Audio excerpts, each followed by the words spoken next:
All right, get ready, because today we're taking a deep dive into something that sounds like it's straight out of science fiction, but it's actually already changing the world. CRISPR gene editing. Yeah, CRISPR is really incredible. It's a tool that basically lets us tinker with the very blueprint of life, DNA. It really is. Pretty wild, huh? You know, what's really amazing is that CRISPR itself isn't some human invention. It's actually a natural defense system that's found in bacteria. Wait a minute, so bacteria have a defense system? Yeah. I thought they were, just tiny little troublemakers. Yeah, well, they have to protect themselves too. So how does this CRISPR thing actually work? I'm really curious. Basically, you can think of it like a bacterial immune system. Okay. So when a virus attacks, the bacteria uses CRISPR to identify, the invader, and then it releases this enzyme called Cas9. Okay. And Cas9 is kind of like a pair of molecular scissors that chop up the virus's DNA. So it's like it disarms the threat. So it's like bacteria have a library of viral mugshots, and they use CRISPR to match the intruder and then send out Cas9 to neutralize it. That's a great way to put it. Pretty clever little guys, those bacteria. They are.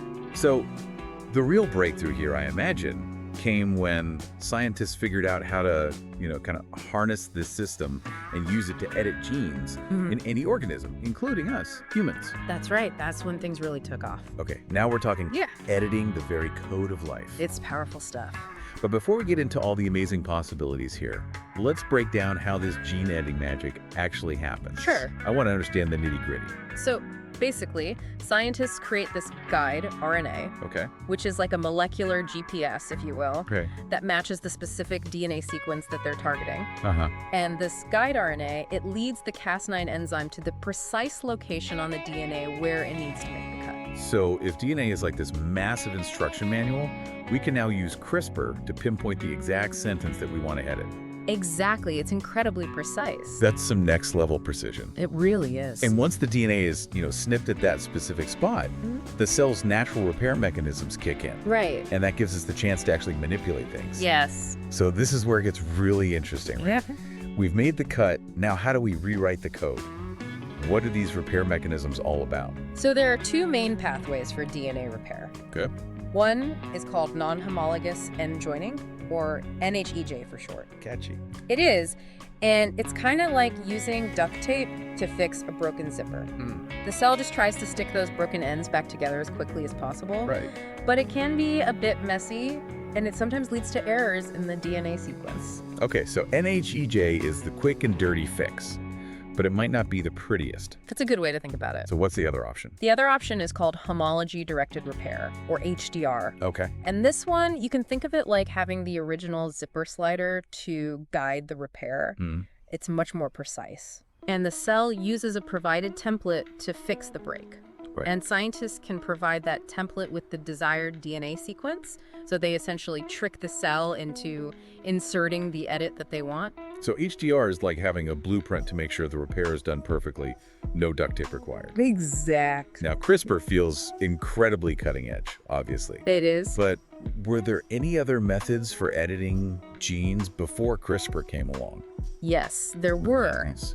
There were earlier techniques like ZFNs and talons, Okay. but those were kind of like trying to edit a document with a clunky old typewriter. Okay. They worked, but they were really time-consuming, they were expensive, and much less efficient. So CRISPR is like the sleek, user-friendly word processor of the gene editing world. Exactly. It's faster, it's cheaper, and it's much more accessible to researchers, so I can totally see why it's causing such a stir. Oh yeah, it's been a game changer. It really has. CRISPR has really democratized gene editing. And the pace of research has just exploded, I imagine, since it came onto the scene. Oh, absolutely. It's been incredible to witness. And it wasn't that long ago, in 2020, that Emmanuel Charpentier and Jennifer Doudna won the Nobel Prize for their work on the CRISPR-Cas9 system. That's right, a well-deserved recognition. And speaking of amazing things, let's move on to what CRISPR can actually do.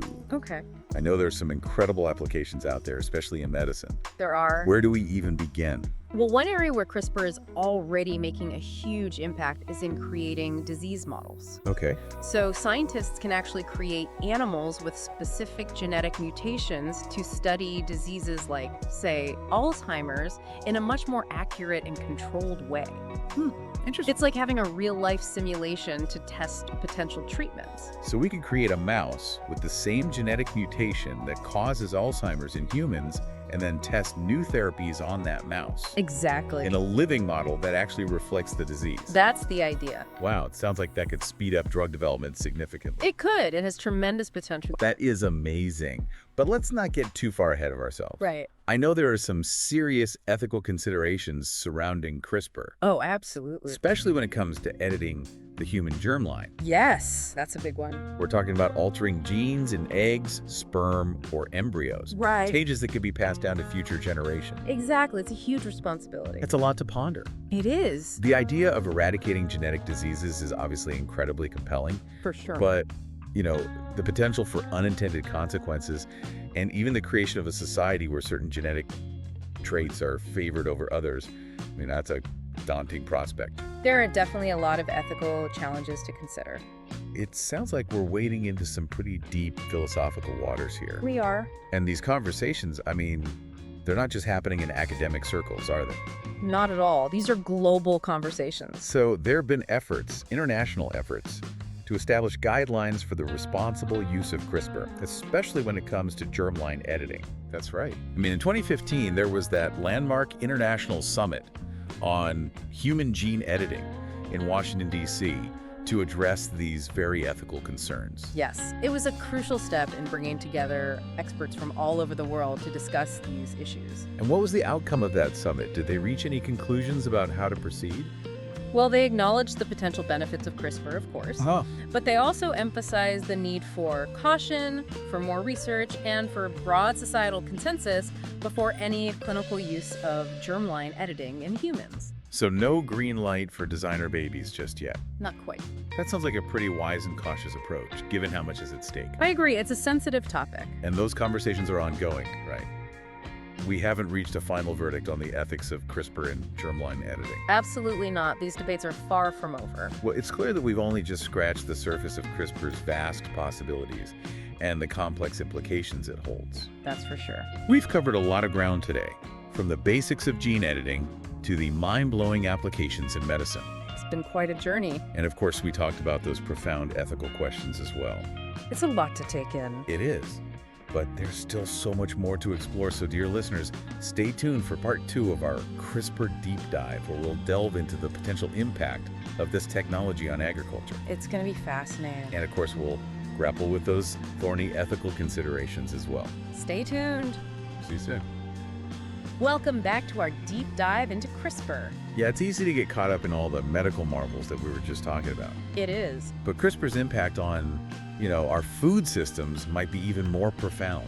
I think you're right. Imagine crops that are engineered to resist pests and diseases. Yeah. Or thrive in, really harsh conditions. Absolutely. It's like something out of, like a futuristic farm simulator. It really is. And it's not just a fantasy. No, it's happening. CRISPR is already being used to develop crops with enhanced traits. Right? One example that I read about that I thought was really interesting is the CRISPR-edited mushroom that doesn't brown. Oh, yeah, that's a cool one. You know how regular mushrooms, they tend to get all slimy and discolored after you cut them? They do. It's like the veggie drawer version of a horror movie. Right. Not very appetizing. Not at all. Well, scientists used CRISPR to silence the gene responsible for that browning process. And now you have a mushroom that stays nice and white and fresh looking for much longer. Exactly. It's a great example. So no more mushroom massacres in my fridge. That's right. But on a more serious note, that's a fantastic example of how CRISPR can improve the quality and shelf life of our food, right? It is. So what other possibilities are we looking at here? Well, the possibilities are really mind-boggling. Yeah. Researchers are exploring CRISPR to increase crop yields, boost nutritional content, and even create plants that can withstand things like drought or salty soil.